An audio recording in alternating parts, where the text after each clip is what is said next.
For replacement parts, please contact customer service with your previous order number.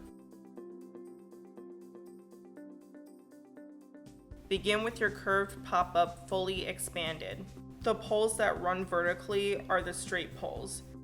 These straight poles are composed of two poles that are the same length. Do not place the straight poles where the horizontal poles are positioned.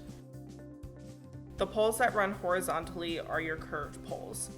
You will notice that one of the poles is shorter than the other. If your replacement pole is the same length, twist the bars 180 degrees to correct the alignment as shown.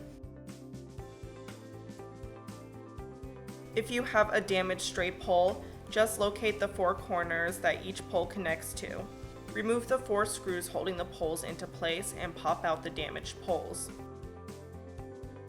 If a screw is blocked by hook and loop fastener, just loosen the screw holding the fastener into place and remove it to gain access.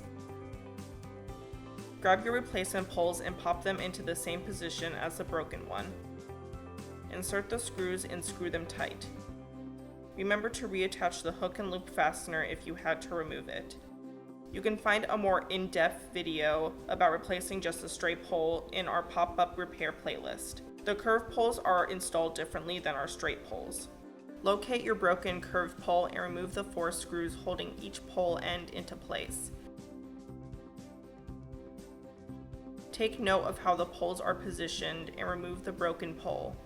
These poles must be installed in the same position as the other curved poles or it will not fit correctly. With your new curved poles, position the poles the same way as the others and push the poles into place. Replace the screws and tighten. Your pop-up curved is now repaired.